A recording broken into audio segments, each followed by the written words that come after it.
There are moments in war when the world shrinks to the weight of a single decision. For Corporal James Whitaker, that moment came on a cold, wind-cut morning in the mountains of eastern Afghanistan, when an explosion ripped his patrol apart and left his sergeant bleeding out on the rocks. Their unit had been moving through a narrow valley, silent, tense, the kind of terrain where the walls feel too close and the sky feels too far. The kind of place where even the wind sounds like it's hiding something. The first blast hit their point man, a pressure plate IED buried under a thin cover of dust. The shock wave bounced off the cliffs, turning the valley into a tunnel of pure sound. Whitaker hit the ground instantly, ears ringing, vision scattered. Before he could get up, the second blast went off. Closer, stronger, throwing him sideways into a jagged ridge. When he pushed himself up, coughing dust and trying to focus, he heard a voice, the one voice he never expected to hear like that. "Whitaker, don't move." It was Sergeant Hale, his mentor, his anchor, the man every soldier watched to understand how to survive this war. Whitaker crawled toward the sound and froze the moment he saw him. Hale was lying on his side, legs shredded, blood darkening the dust beneath him. The blast had torn through his lower body, and every second he lost more blood to the dirt. "Stay awake," Whitaker said, pressing his hand against the wound. Hale didn't answer. His eyes flickered in and out like a dying flashlight.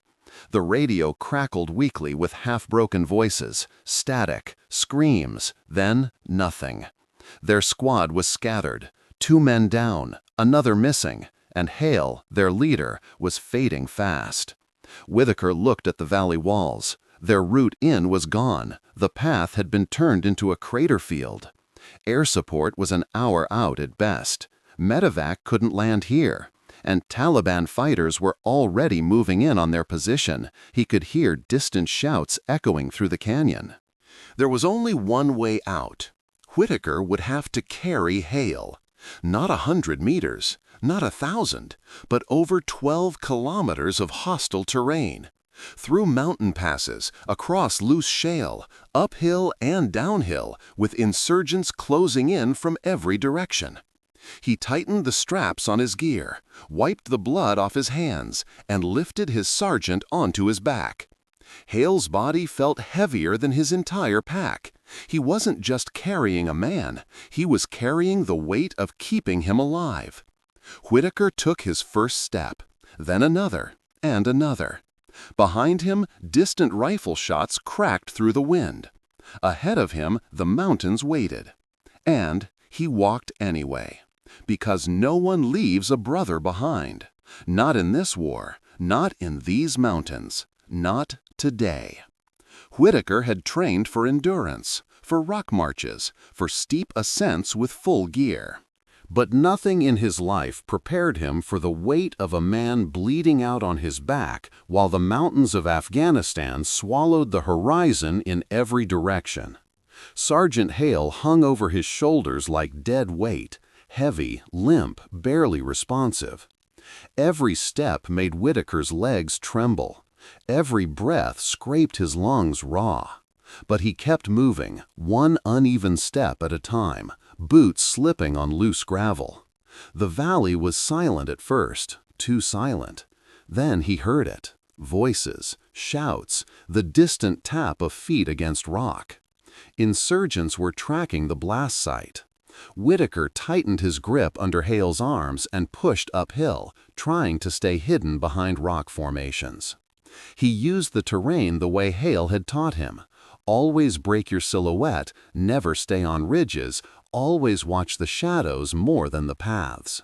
The weight slowed him down, the bleeding worried him more. Every few minutes, Hale groaned, short, low, the sound of someone fighting to stay conscious. If it is in English, use a clear, natural American English accent. If it is in another language, use a clear, natural accent for that language. Read it at a normal pace. Whitaker would stop just long enough to check the dressings, tighten a tourniquet, whisper, "Stay with me, Sarge, just stay awake." The only response was shallow breathing. Halfway up the slope, Whitaker felt the first crack of incoming fire. A bullet snapped past his ear and chewed a chunk out of the rock beside him. He dropped behind a boulder instantly, lowering Hale to the ground. Another shot, closer. They had eyes on him. Whitaker peeked out and spotted movement. Two silhouettes rushing between rocks, rifles up. He didn't have time to engage in a long fight. Hale would die if he stayed pinned down, so he made a choice, a desperate one. Whitaker threw a smoke grenade downslope, yanked Hale back over his shoulders, and sprinted across the face of the mountain while the valley filled with a thick white cloud. Bullets ripped through the smoke, ricocheting off stone, whining past his legs and pack. But none hit him. Not yet. His lungs were burning, his knees buckled with every step. Hale's blood soaked through his vest, but he didn't stop. After 20 brutal minutes, Whitaker reached a narrow ravine, a natural pathway carved by years of erosion. It offered cover on both sides, a tight funnel enemy fighters couldn't easily surround. He slid inside and dropped to his knees, gasping. Hale's chest rose and fell slowly, too slowly. Whitaker checked the pulse, weak, thready. He needed to move faster. He patched another wound, wrapped a pressure bandage with shaking hands, and whispered the same sentence for the 10th time. "You're not dying on me, not here." He lifted Hale again, used the ravine as a guide, and pushed deeper into the mountains. The sun was dropping, temperatures were falling. He had already walked nearly 4 kilometers, 8 more to go. Every muscle in his body screamed for rest. Every step brought him closer to collapse. But quitting wasn't an option. Not with Hale's life tied to every breath Whitaker took. Not in the Afghanistan War. Not in these mountains. Not while the enemy was still hunting them. As daylight bled out behind the peaks, the mountains changed. The heat vanished. The shadows stretched. And the cold, the kind that crawls inside your bones, took over. Whitaker felt it instantly. Every gust of wind cut through his sweat-soaked uniform like a blade. Hale's skin, already pale from blood loss, turned colder with each passing minute. They had covered nearly 6 kilometers, halfway, but the night was only beginning. Whitaker stopped long enough to reposition Hale on his back. His arms were numb, fingers trembling, shoulders burning like fire. He couldn't tell where the pain ended and his body began. As he lifted, Hale whispered something, barely audible, broken. "Leave me." Whitaker froze. He didn't respond, didn't argue, didn't acknowledge it. He just pulled Hale tighter against his shoulders and kept walking, because he knew what that sentence meant. Soldiers only say it when they think they're already dead. The ravine narrowed as they moved deeper, tall walls rising on each side. For a moment, Whitaker almost felt safe, hidden from the valley, protected from long-range fire. Then he noticed something. Footprints, fresh ones, not theirs. The kind pressed into soft dust by sandals, not boots. The enemy had moved through here recently. Maybe hours ago, maybe minutes. Whitaker's heartbeat spiked. He lowered Hale gently and scanned the ridgelines. Nothing, no movement, no sound. But that didn't mean he was alone. The Afghanistan War taught him one rule better than any other. If you think the enemy isn't watching, he already saw you first. Whitaker picked Hale back up and continued, keeping to the wall, stepping where the shadows hid his outline. Every few minutes he stopped to listen, not for voices, but for the one sound insurgents always gave away, small rocks shifting under their feet. The wind howled between the cliffs, masking everything else. His energy started to drain, his breaths turned shallow, his vision blurred at the edges. But stopping wasn't an option. Around the 8th kilometer, Whitaker stumbled. His knee buckled and he dropped hard to one side. Hale slid off his shoulders and hit the ground with a dull thud. Whitaker let out a broken gasp. His whole body was shutting down, muscles trembling uncontrollably, head spinning, limbs refusing to respond. For the first time, doubt slipped in, quiet but sharp. I can't carry him anymore. He bit down on the thought until it disappeared. Hale was alive because he hadn't stopped, and he wasn't going to start now. Whitaker crawled to his sergeant, checked the wounds again. The bandages were soaked through. The bleeding hadn't stopped. Hale's breathing was faint, spaced, shallow. He was slipping away. "Not yet," Whitaker muttered. "You don't get to leave yet." He tore open his last field dressing, reinforced the tourniquet, and forced himself to stand. His legs screamed in protest. He fought the urge to collapse. He hauled Hale onto his shoulders again. One more step. Another. Another. The ravine opened into a wider pass, lit only by moonlight. Whitaker stepped into it cautiously. That's when he heard it. A pebble falling. Light. From above. Then another. Whitaker stopped breathing. Someone was on the ridge, watching them, waiting. He shifted Hale's weight, ready to sprint for cover, but a voice echoed down the slope, faint but unmistakable. Not English. Not friendly. Insurgents. Close.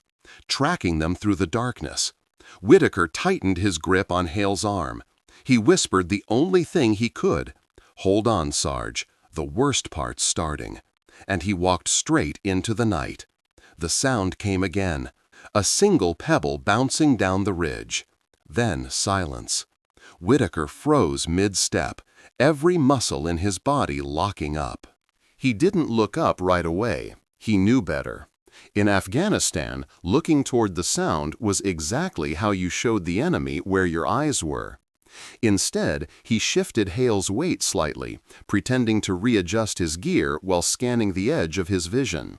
There, a faint silhouette against the moonlit rock. Someone was tracking them. Not rushing, not firing, just following. Whitaker's stomach tightened. This wasn't a random patrol. This was a hunt. He turned down the narrow path and moved faster, boots slipping, lungs burning. Hale's weight felt doubled now, maybe tripled. Every step sent pain shooting up his spine. Another sound echoed, closer this time. Loose gravel, a footstep, someone descending. Whitaker whispered through clenched teeth, "Not now, not tonight." He reached a sharp bend in the ravine and took it fast. The walls widened, offering a small pocket of darkness. He pressed himself and Hale into the shadow, breathing shallow, forcing his body to stay still despite the trembling. Seconds passed. Footsteps approached, soft, controlled, the pace of someone confident. Whitaker tightened his grip on his knife, the only weapon he could draw without dropping Hale. The figure reached the bend. Whitaker's heart pounded once, twice. Then the silhouette stopped, dead still, listening. Whitaker held his breath. If the man stepped 2 meters farther, he'd see them. If he turned back, Whitaker could move again. If he fired, they were done. 5 seconds, 10, 15. Then the silhouette moved on, continuing down the path, searching ahead. Whitaker didn't wait. He lifted Hale again, ignoring the pain tearing at his shoulders, and went the opposite direction, deeper into the mountains. He didn't know where the path led. He didn't care. Distance was the only thing he could buy. He moved fast until his legs couldn't anymore. The air grew colder, thinner. Frost coated the rocks. His breath turned to white mist. Every inhale burned like broken glass. At the 10th kilometer, Whitaker stumbled into a small rocky shelf, flat enough to set Hale down for a moment. He laid his sergeant gently against the wall and checked his pulse. Still there, barely. Hale's eyes fluttered open for a second. "Leave me. Go! Whitaker shook his head, jaw locked. Not happening. Hale tried to speak again, but nothing came out, just a rasp of air. Whitaker forced himself to stand and scanned the ridge behind them. Nothing but darkness and moonlight. But he knew the truth. The insurgent hadn't lost them. He was circling, flanking, waiting for the moment Whitaker couldn't carry Hale anymore. A predator waiting for exhaustion to win.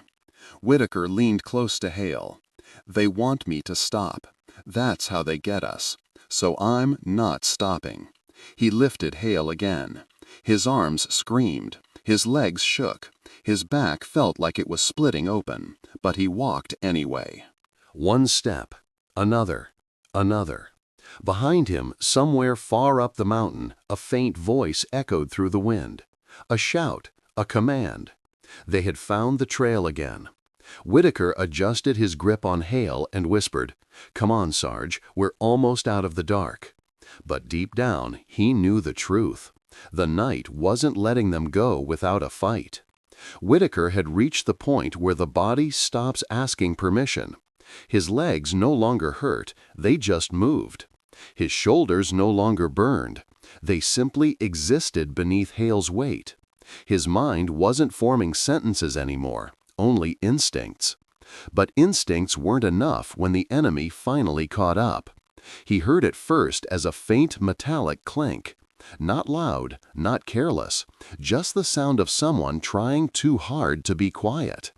Whitaker stopped instantly. Another click.